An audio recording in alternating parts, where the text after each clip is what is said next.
Okay, folks, let's get started. It's actually really exciting to see people joining. We'll still have a few more people joining as the next few minutes proceed, I'm sure. So I am Steve Fazzari. I'm director of the Wiedenbaum Center on the Economy, Government, and Public Policy, also professor of economics and sociology.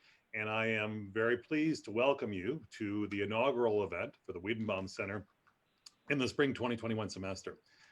We're really thrilled to have a great turnout today. As I look at this, we are now approaching 200 people on Zoom. This is a big record for us. Obviously, a very important topic and a great speaker. I also want to thank our co-sponsor, the Washington University School of Law's Public Interest Law and Policy Speaker Series. And if you indulge me here for a second, with so many new folks attending, let me just give a 1-minute summary of the Wiedenbaum Center. So, as I'm sure many of you know, the center is named for a longtime distinguished faculty member of Washington University and a great public servant, the late Professor Murray Wiedenbaum. And we are a big part of Washington University's outreach to the regional and actually more and more the national community. Now that we're remote, we can link in people from all over the country. We host a wide variety of events to explore current social issues and how academic research helps us understand social challenges we face and design effective policy to meet those challenges. We are interdisciplinary. We draw insights from my field of economics, but also political science, sociology, business, the law, and with increasing frequency, we have topics related to natural science and the humanities. We use the generous contributions of our members to support social science research, work that focuses on some of the most pressing issues that the country and the world face today. And the scholars we work with and we support regularly discuss the insights from their research at these public events. All of our activities this semester are remote, so access is easy.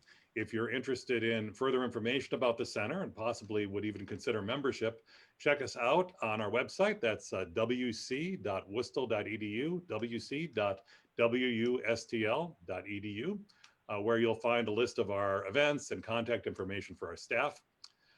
We have made the St. Louis region a priority for the Wiedenbaum Center activities, and I'm really very pleased to welcome Hank Weber for this first event of our spring semester. Hank has been a leader of the university for many years. I could use half the time we have today to discuss his numerous accomplishments. He served as executive vice chancellor and chief administrative officer of the university for 12 years and led a huge number of activities that made major contributions to our success. I won't list them all, but could emphasize the Campus Next project that transformed the east end of the university, where Hank and his team worked to add 6 million square feet of space to our facilities, while at the same time reducing total energy use and greenhouse gas emissions. Quite an accomplishment.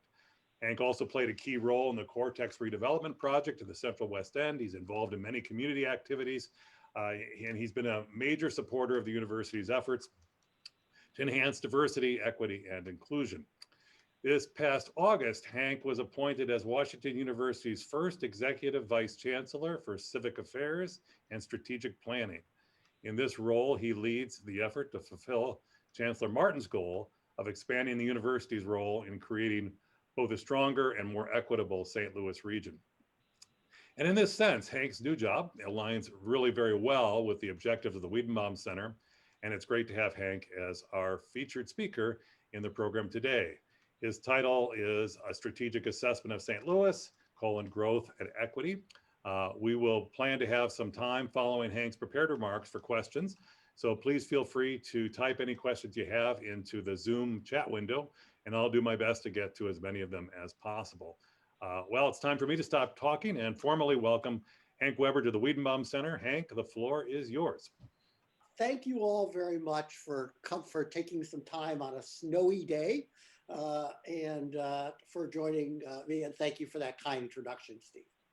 For the past 5 years or so, I've been leading a project to look at the performance of the St. Louis region on measures of growth and equity.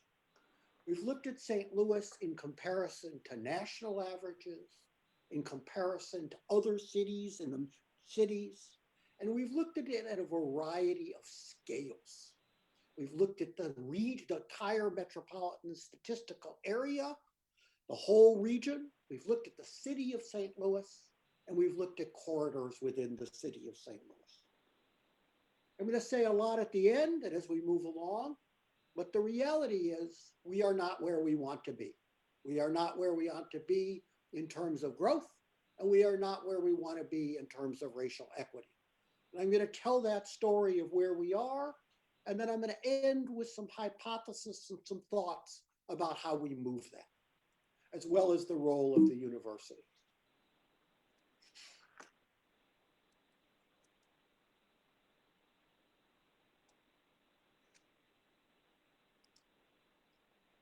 Uh, in order to do this, we need to, in order to kind of uh, to think about all of these issues, we need to begin by thinking about success. And we're going to be using in this presentation three measures of success. Is the region growing? Are we becoming a more important part of the American economy and America? Are we becoming wealthier? Is the average citizen of our region, adjusted for inflation, growing wealthier? And then how equal are we? Are we sharing the pie more or less equitably among groups? It's important to note when we talk about racial disparities in St. Louis, they are primarily black-white. This is different than much of the region. We are a heavily black-white region, and I'll say more about this in a few minutes. So who did we compare to? We compared to 14 other cities and regions. These are predominantly in the Midwestern United States. They are predominantly cities of relatively similar size to St. Louis, although we included Chicago as the capital of the Midwest. And they are predominantly cities that were manufacturing centers, whose economy was formed and was driven by the manufacturing economy. What's the standard metropolitan statistical area? It's an area of about 60 miles, ranging from well west of the Missouri River, taking in a good part of Illinois, and it's about 60 miles, it's roughly a square, 60 miles each direction. It takes about an hour on a highway to go across it.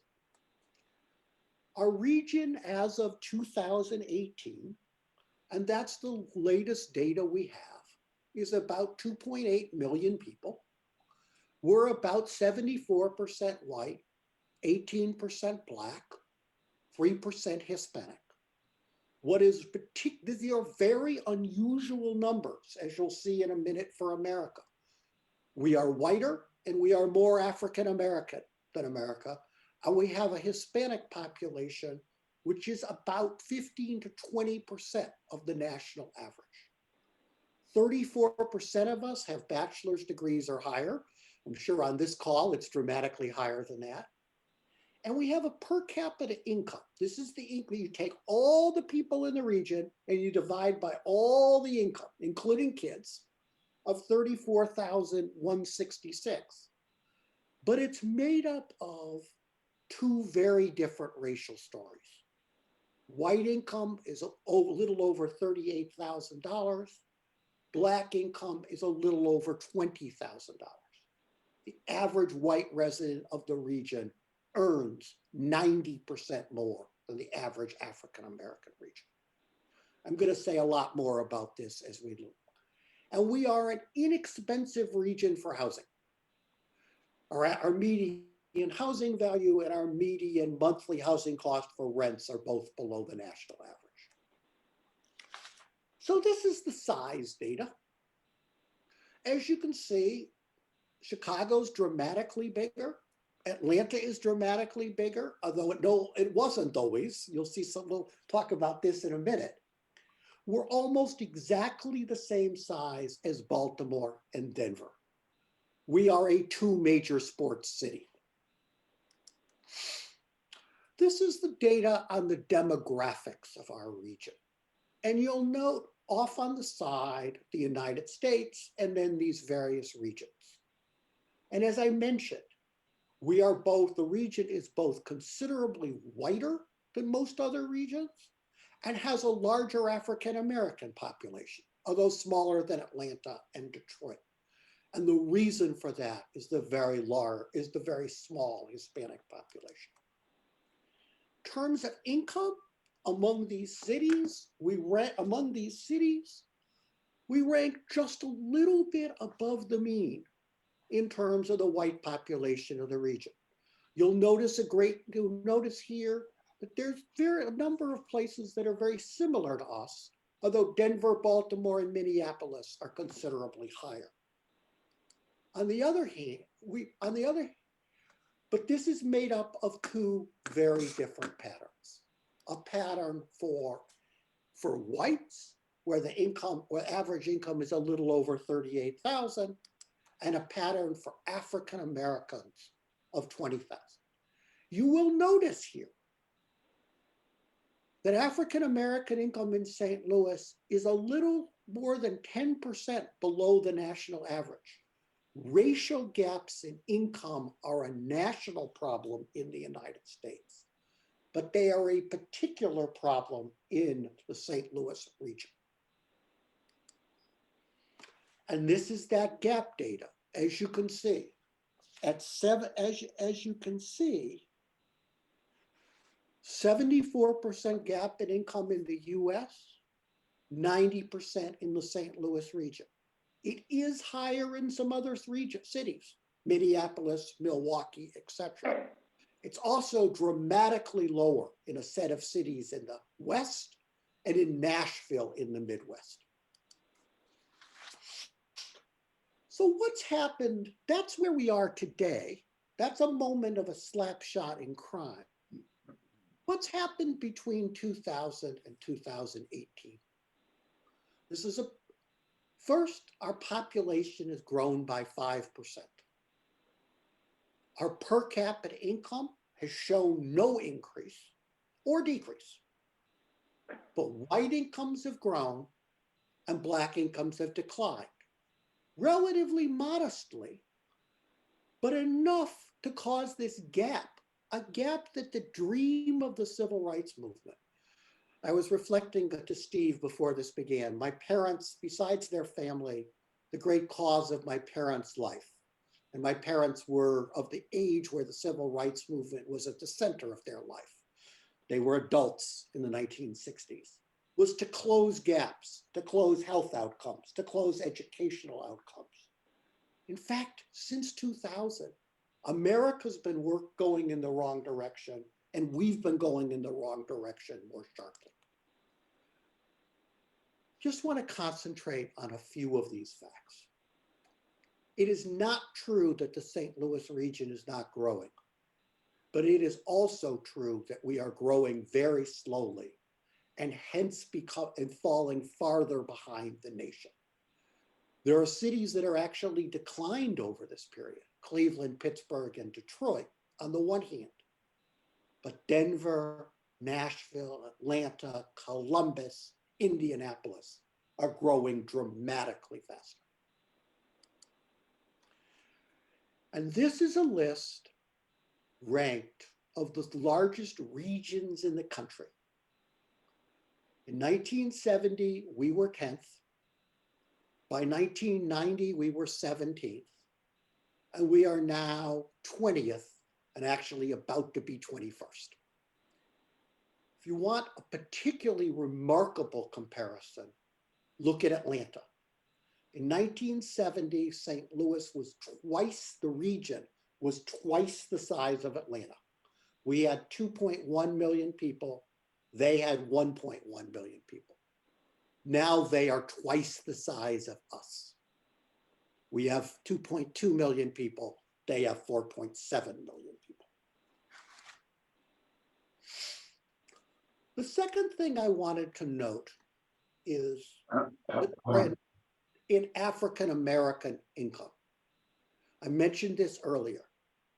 This has been a very 2000 to 2018, as Steve knows better than I, has been a disappointing period for the American economy in terms of average income, per capita income, and the Midwest has been particularly difficult. Black incomes have gone up by 2% across the country over that period. That's not a lot in 18 years. But in St. Louis, they declined by 4%. So we have a disappointing national story on achieving equity, and we have a particularly disappointing St. Louis story on achieving equity. So now I'd like to come to the city of St. Louis. And I want to begin with an observation that I think all of us who understand, at least intuitively, who live here. We are a very small city. We're a very small city in comparison to other cities on this list, these people we think of as our competitors. And we are a very small city in terms of the ratio in population to the size of the city to the region. We're 311,000 city residents, and I say we as a city resident, doing this from my home in the Central West End. The region's 2.8 million people. So we're only about 11% of the region. The demographics of our city are very different than the region, and actually quite different than most other cities on this list. We are almost equally split in St. Louis between white and Black population.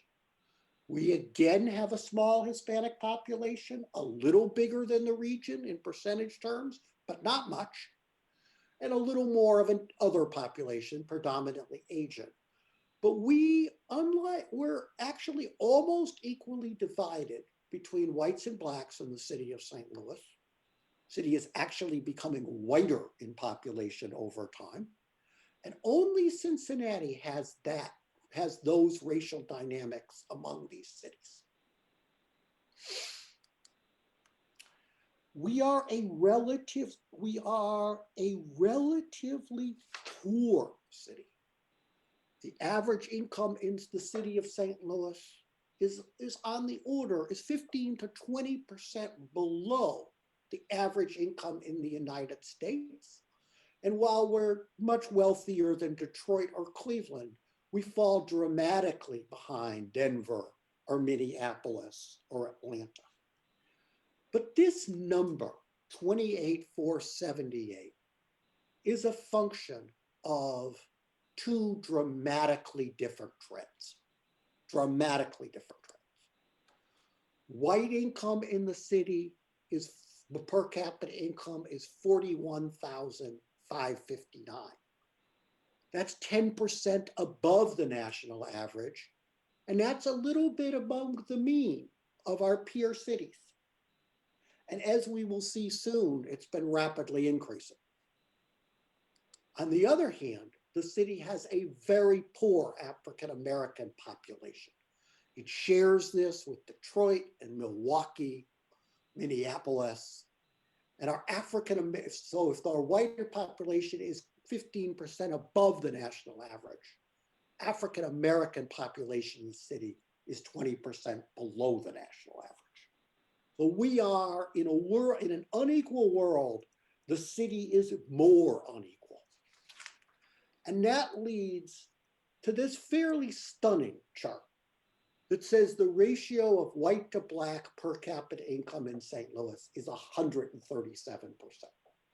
So the average white resident of the city earns twice, well more than twice what the average African-American resident. So what's happened in the last 20 years, 2000 to 2018? That's the moment, but what's been happening in our city? First, we've continued to lose population. As we'll see in a minute, this is like some of our Midwestern cities, but many others have not. We've lost 11% of the population. Who has left the city? African-American residents. There's about an 8% reduction in African-American residents.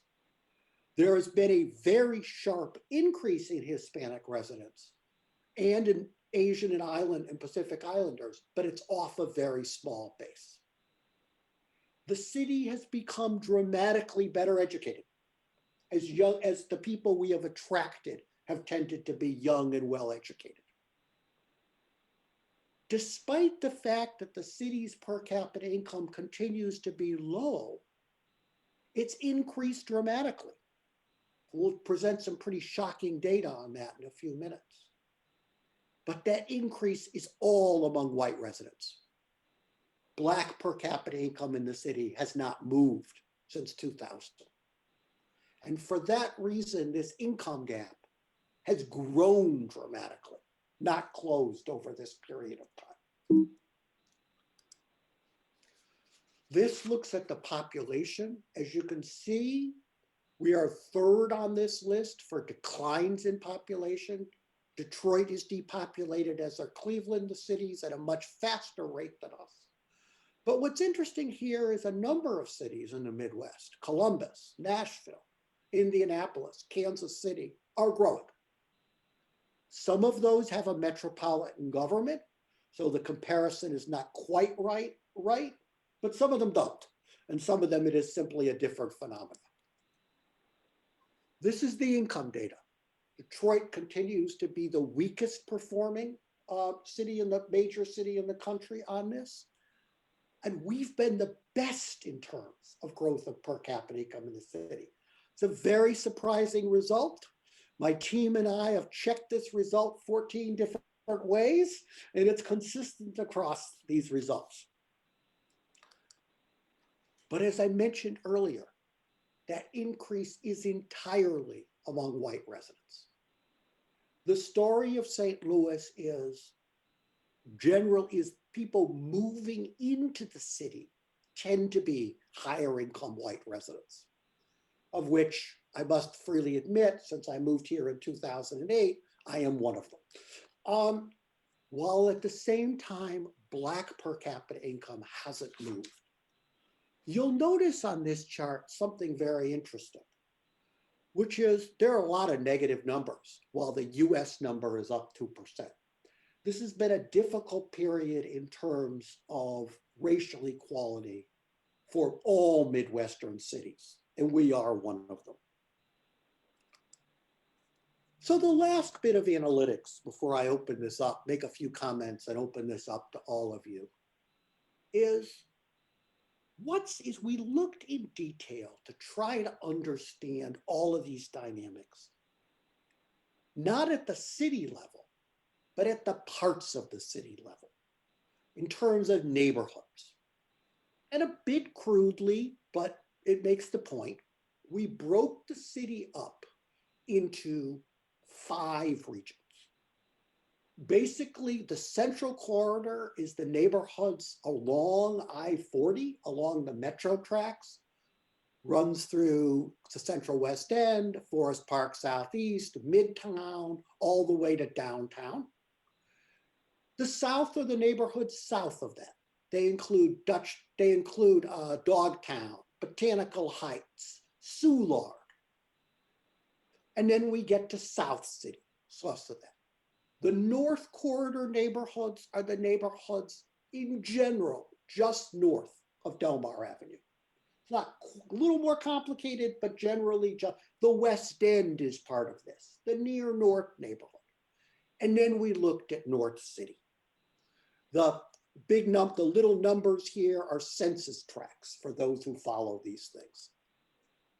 And what we found is the city is a tale of 3 cities. North City is overwhelmingly it's about 50,000 people, entirely African American, virtually. North Corridor is about 30,000 people. The Central Corridor and to some extent South Corridor are very diverse, about 50% white, 50% Black, and actually have a larger percentage than anywhere else of people of others. And South City, the largest part of St. Louis, is about a third African American. The average income in these neighborhoods varies enormously.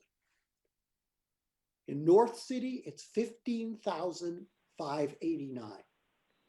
That is below. So the per capita income in that area is below the poverty line for a family of two in America. On the other hand, in the Central Corridor and South Corridor, it's close to the national average or a bit above. But we vary by about a factor of 2.5. But not only has North St. Louis become lost population and be low income, it's also it's lost population. 32% of the residents of North City, 18% of North Corridor have left the city between 2000 and 2018. Central Corridor, on the other hand, has gained 22% population, and South Corridor and South City are less dramatic. This looks at the breakdown in racial groups. You see in North City, declines in all groups. Remember, most of the population is African American. In the Central Corridor and South Corridor, you see a rising white population. In the Central Corridor, the Black population is flat. In the South Corridor, it's not. On the other hand, in South City, you see it becoming more diverse. It's still 2/3 white, but it is becoming more African American. And again, trends in terms of income are making us city residents less equal. Increases in the wealthiest parts of the city, the Central Corridor and the South Corridor, and a decrease in North City. So what does all this mean? First, we confront a challenge as a region. We're a very slow growth region. I love living here, but not enough other people have moved here. And we're becoming a less important region in terms of the economy of the United States. That makes it harder to attract plane flights. It makes it harder to attract corporate headquarters. It makes it harder to attract cultural amenities. It makes it harder to keep a football team.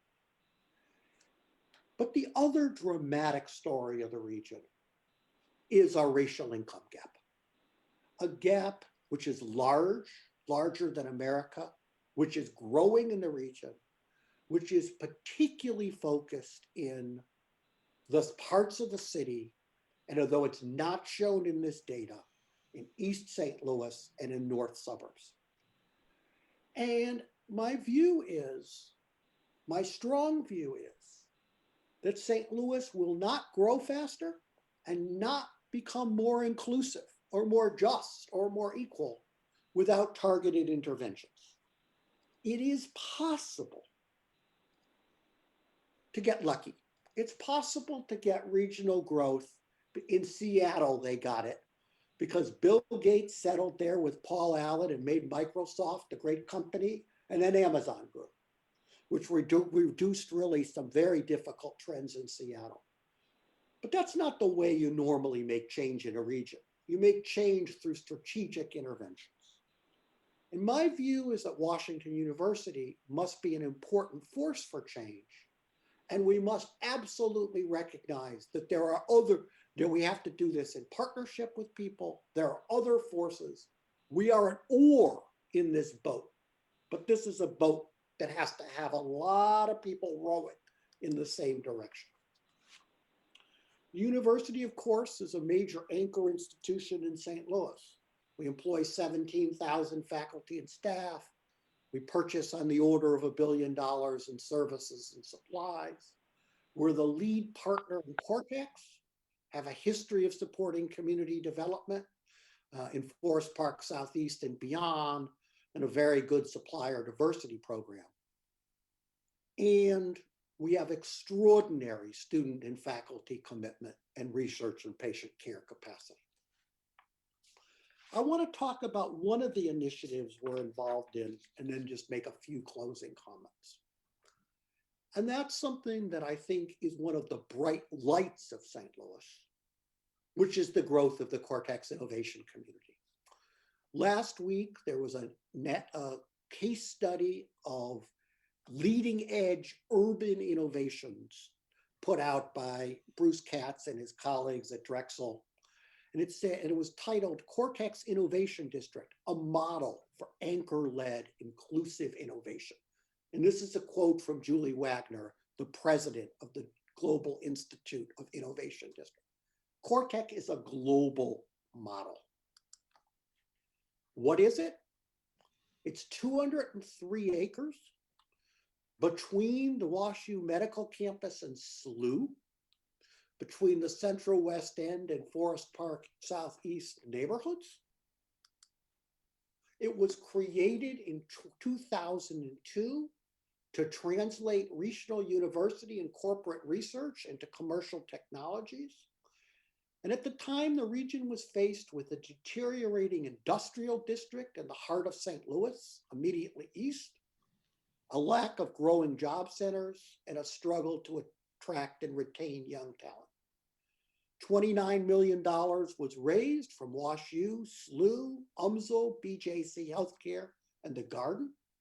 And the city of St. Louis was an enormously important partner, providing these institutions with land use control over what happened there. It's governed by a nonprofit board of institutions and civic leaders. Washington University provided 15 of the 29. We have been and continue to be the lead institutional partner. We've rented 110,000 square feet of space, which catalyzed private investment.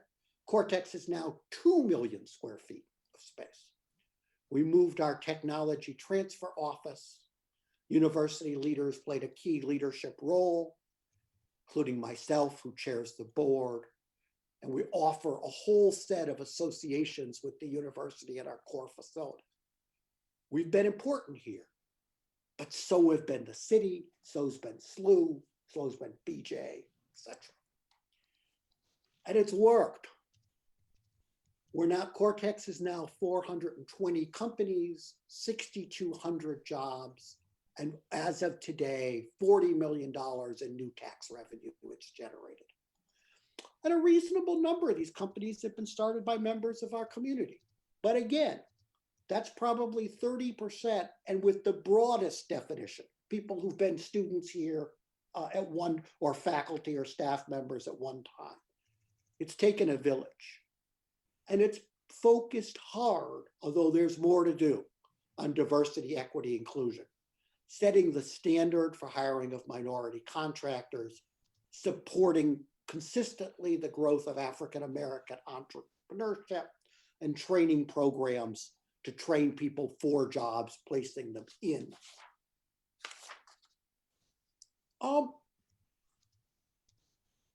But Cortex is a bright light, and it's by no means only the bright light. Baseball teams that win 75 games do have all-stars, and St. Louis is a big, complicated region, and there are things that are going remarkably well. But we've got more work to do. And that's going to take collective action by all of us.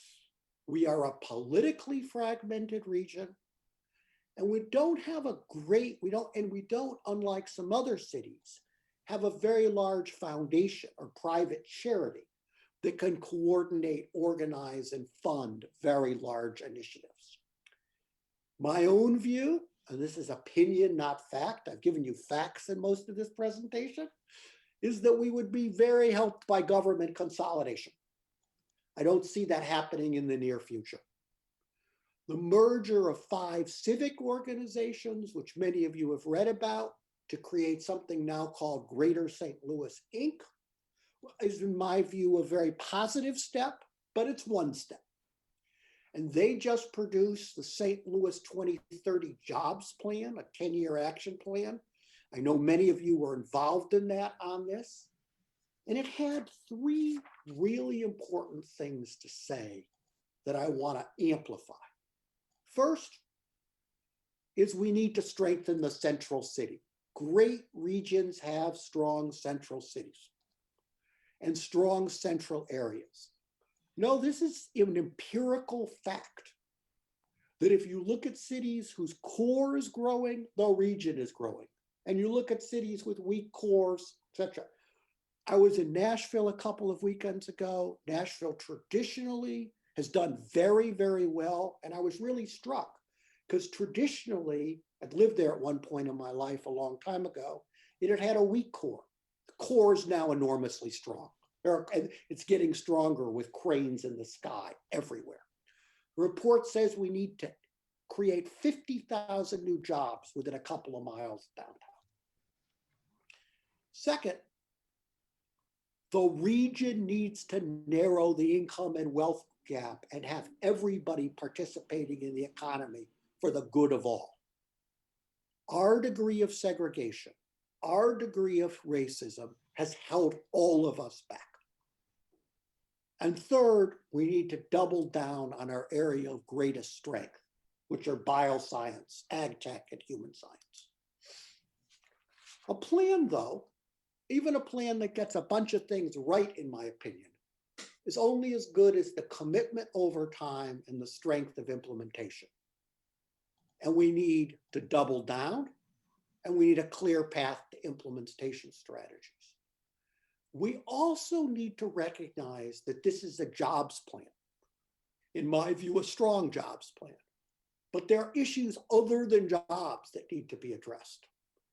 Continuing to deal with educational inequities, crime, and in particular, concentrated poverty. The problems that I've described in North St. Louis and North County, and the problems of deeply concentrated poverty, which affect all of us in very negative ways. The issues we face are acute, and the challenges for all of us is how to contribute to solutions. And with that, I'd like to open it up to questions, comments, etc. Hank, thanks very much. That was a engaging, some ways troubling, but important presentation, things that we all need to know about.